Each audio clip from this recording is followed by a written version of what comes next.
ఈరోజు ఒక అబద్ధం చెప్తే 3 డిఫరెంట్ సిచ్యువేషన్స్‌లో ఎలా ఉంటుందో మనం చూద్దాం. సిచ్యువేషన్ 1, ఒక ఫ్రెండ్ ఇంకో ఫ్రెండ్‌కి అబద్ధం చెప్పారు.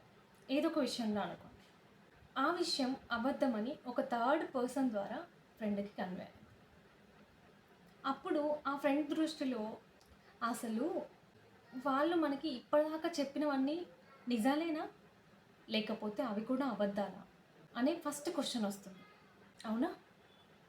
మనం అప్పటి వరకు అన్ని నిజాలు చెప్పినా కూడా ఒక్క అబద్ధం వల్ల మనం చెప్పినవి నిజాలైనా కూడా అబద్ధమేమో అనే డౌట్ అనేది వస్తుంది. మనం మన చుట్టూ నలుగురు ఉండడం వల్లనో, లేదు అంటే మన లైఫ్‌లో మనం ఫేస్ చేస్తున్న ప్రాబ్లమ్ వల్లనో ఆ టైంకి మనం నిజం చెప్పలేకపోవచ్చు. కానీ అబద్ధాన్ని అబద్ధమని ఎంత తక్కువ స్పాన్‌లో వీలైతే అంత తక్కువ స్పాన్‌లో మనం చెప్పేయాలి. లేదు అంటే ఒక మనిషి మన పైన పెట్టుకున్న నమ్మకాన్ని ఒక్కసారి మనం కోల్పోతే తిరిగి మనం మళ్ళీ తెచ్చుకోలేము. రిలేషన్ మళ్ళీ ఉన్నా కూడా ఒక అబద్ధం తర్వాత ఫస్ట్ ఉన్నంత బాగా ఉండకపోవచ్చు. సిట్యుయేషన్ 2, ఒక పాప తల్లిదండ్రులతో కలిసి తోటకు వెళ్ళింది. తల్లిదండ్రులిద్దరూ ఒక దగ్గర వర్క్ చేస్తూ ఉన్నారు. పాప ఇంకో వైపున ఆడుకుంటూ ఉంది. ఆ పాప సడెన్‌గా అమ్మా పాము, అమ్మా పాము అని అరిచింది. తల్లిదండ్రులు ఇద్దరు గాబరా పడుతూ పరిగెత్తుకొని వచ్చారు పాపకి ఏమైందో అని. ఆ పాప తల్లిదండ్రులు వచ్చాక పాము అంటే మీ ఇద్దరు ఎలా రియాక్ట్ అవుతారో చూద్దామని అలా చేశాను అని చెప్పింది. తిరిగి తల్లిదండ్రులు ఇద్దరు వర్క్ చేసుకోవడానికి వెళ్ళారు. పాప ఆడుకుంటుంది. కాసేపు ఆగి మళ్ళీ ఆ పాప అమ్మా పాము, అమ్మా పాము అని అరిచింది. తల్లిదండ్రులు ఇద్దరు మళ్ళీ పరిగెత్తుకొని వచ్చారు ఏమైందో అని. మళ్ళీ ఆ పాప మిమ్మల్ని ఆట పట్టించడానికి చెప్పానమ్మా అంది. మళ్ళీ వెళ్ళారు వర్క్ చేయడానికి. ఈ పాప అలా ఆడుతోంది. కాసేపు ఆగి ఆ పాప అమ్మా పాము, అమ్మా పాము అని అరిచింది. ఈసారి పాము నిజంగానే వచ్చింది. కానీ తల్లిదండ్రులు రాలేదు. పాము కాటేసింది. పాప చనిపోయింది. 1, 2 సార్లు మనం అబద్ధం చెప్తే మనం మూడోసారి నిజం చెప్పినా కూడా అది అబద్ధం అనే అనుకుంటారు. ఎందుకంటే ఒక ముద్ర అనేది మన పైన పడిపోతుంది. మనం ఎప్పుడూ అబద్ధమే చెప్తామని. మనం సరదాకి ఆట పట్టించడానికి అని చెప్పిన అబద్ధం మనల్ని మోసం చేయొచ్చు. మన జీవితాన్ని నాశనం చేయొచ్చు. సిట్యుయేషన్ 3, మనకి ఒక ఫంక్షన్కి వెళ్ళడానికి ఇన్విటేషన్ వచ్చింది.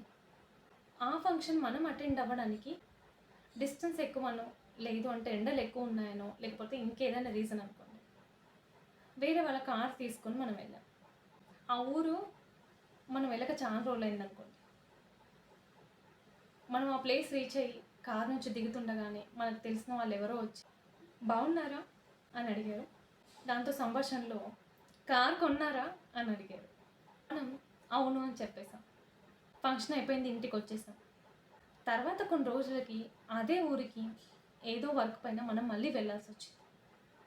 అప్పుడు మనం మన బైక్ పైన వెళ్ళాం. ఫంక్షన్లో మనం కార్లో రావడం చూసిన వాళ్ళు ఇంత ఎండగా ఉంటే బైక్ పైన ఎందుకు వచ్చారు, కార్లో రావాల్సింది కదా అని అడిగారు.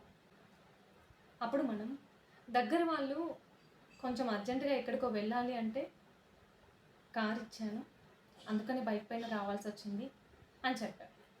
లైఫ్లో మనం ఒక్కసారి అబద్ధం చెప్తే దాన్ని కప్పిపుచ్చడానికి అబద్ధం పైన అబద్ధం చెప్తూనే ఉండాలి. ఇంకో విషయం ఏంటంటే అబద్ధం చెప్పిన ప్రతిసారి మనం ప్రతీది గుర్తుపెట్టుకుంటూ ఉండాలి. మనం ఏదైనా విషయంలో అబద్ధం చెప్పినప్పుడు అది ఎన్నో రోజులు దాగదు. ఏదో ఒక రోజు నిజం అనేది బయటపడుతుంది. అవునా? లైఫ్లో మనం కాని దాన్ని, మన దగ్గర లేని దాన్ని ఉంది అని చూపించడానికి ప్రయత్నం ఎప్పుడు చేయొద్దు. ఒక్కసారి మనం ప్రయత్నం చేస్తే అది చూసి మన లైఫ్లోకి వచ్చిన వాళ్ళందరికీ మనం అదే మెయింటైన్ చేయాల్సి ఉంటుంది. మనం ఎప్పుడూ ఆ ముసుగు మెయింటైన్ చేయడానికి కష్టపడుతూనే ఉండాలి. లైఫ్ని ఒక అందమైన అబద్ధం అనే ముసుగులు మనల్ని మనం మోసం చేసుకుంటూ బ్రతకకూడదు. మనల్ని మనంగా యాక్సెప్ట్ చేసే మన లైఫ్లో ఉండే వాళ్ళే మన వాళ్ళు.